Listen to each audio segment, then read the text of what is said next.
Hello दोस्तों, I am sure कि आपने ऐसे बहुत से लोगों को देखा होगा जो बहुत मेहनत करते हैं, दिन भर काम करते हैं पूरे डेडिकेशन के साथ, फिर भी उनके पास सेविंग के नाम पर कुछ नहीं बचता। वहीं दूसरी तरफ कुछ ऐसे लोग भी होते हैं जो अच्छा खासा पैसे खर्च भी करते हैं, नई नई जगहों पर वेकेशन पर भी जाते हैं, फिर भी उनके पास हमेशा पैसे रहते हैं जो कभी खत्म ही नहीं होते। तो आपके दिमाग में ये सवाल जरूर आता होगा कि ये लोग ऐसा करते क्या है कि इतना पैसा खर्चा करने के बाद भी हमेशा उनका बटुआ भरा हुआ ही रहता है। वेल, इसका आंसर आज मैं आपको इस वीडियो में 2 अमेजिंग स्टोरी से देने वाला हूँ, जिसे देखने के बाद अब आप ये नहीं बोलोगे कि आपको पैसा कैसे सेव करना है और उन पैसों को कैसे काम पर लगाना है जिससे कि आप पैसे से और पैसा कमा सके। बात है सन 1801 की, जहाँ पर इटली के एक विलेज में 2 पक्के दोस्त रहते थे। एक का नाम था पाब्लो और दूसरे का नाम था ब्रूनो। दोनों बहुत ही हार्ड वर्किंग थे और गाँव के सबसे अमीर इंसान बनना चाहते थे। बस उन्हें एक अपॉर्चुनिटी की तलाश थी और एक दिन उन्हें ये अपॉर्चुनिटी मिल भी गई। हुआ ये कि गाँव वालों को 2 लोगों की तलाश थी जो पास की नदी से पानी लाकर गांव तक पहुंचाए, और उसके लिए पाब्लो और ब्रूनो को चुना गया। अब वो दोनों पास की नदी से बाल्टी भरकर गांव तक पानी लाने लगे और हर एक बाल्टी के लिए उन्हें एक पैनी मिलने लगी। ब्रूनो इस बात से बहुत ही खुश हुआ। वो बोला कि मैं तो एक दिन में 100 बाल्टी भरकर ला सकता हूँ, इस तरह तो मैं बहुत ही अमीर बन जाऊंगा। लेकिन पाब्लो इस बात से खुश नहीं था,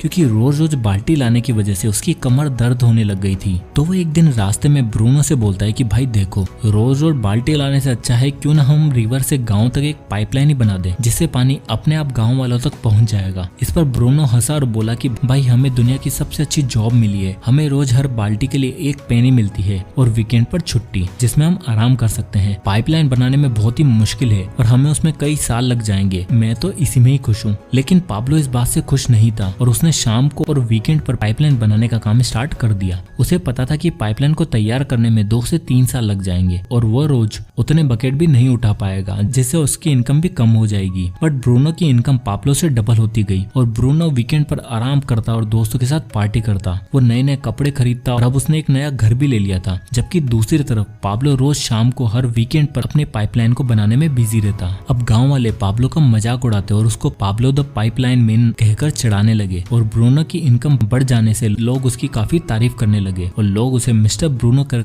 इज्जत देने लगे। लेकिन पाब्लो इससे निराश नहीं हुआ और उसे पता था कि शॉर्ट टर्म का पेन लॉन्ग टर्म का गेन है, इसलिए वो काम करता रहा। दिन महीनों में बदल गए। स्टार्ट में पाब्लो के काम में कुछ खास फर्क नहीं दिख रहा था, लेकिन धीरे धीरे पाब्लो की पाइपलाइन आधी बन गई। अब पाब्लो को आधे रास्ते से ही बकेट से पानी ले जाना पड़ता था, जिससे उसका टाइम बचने लगा और वो पाइपलाइन पर काम करता रहा। वहीं दूसरी तरफ रोज रोज बकेट उठाने की वजह से अब ब्रूनो की हालत खराब होने लगी। अब वो रोज उतने बकेट नहीं उठा पा रहा था जितने वो पहले ला रहा था। अब कुछ सालों बाद पाब्लो की पाइपलाइन तैयार हो गई और गाँव वालों को जब चाहे पानी मिलने लगा और जितना पानी गाँव वाले उस पाइपलाइन से लेते पाब्लो को उतने ही पैसे मिलते। अब पाब्लो जब सो रहा है, पार्टी कर रहा है या फिर वेकेशन पर एंजॉय कर रहा है, तब भी वो कमा रहा होता था। अब पाइपलाइन बनने की वजह से ब्रूनो का काम बिल्कुल बंद हो गया और वो बेरोजगार हो गया। अब गांव वाले ब्रूनो पर हंसने लगे और उसे ब्रूनो द बकेटमैन कहकर बुलाने लगे। अब ऐसा इसलिए हुआ क्योंकि ब्रूनो ने लॉन्ग टर्म नहीं सोचा और उसने अपने लिए पैसिव इनकम बनाने के बारे में भी ध्यान नहीं दिया। अब दोस्तों, मैं आपसे एक सवाल पूछता हूँ कि क्या आप भी ब्रूनो की तरफ बकेट उठाते हो,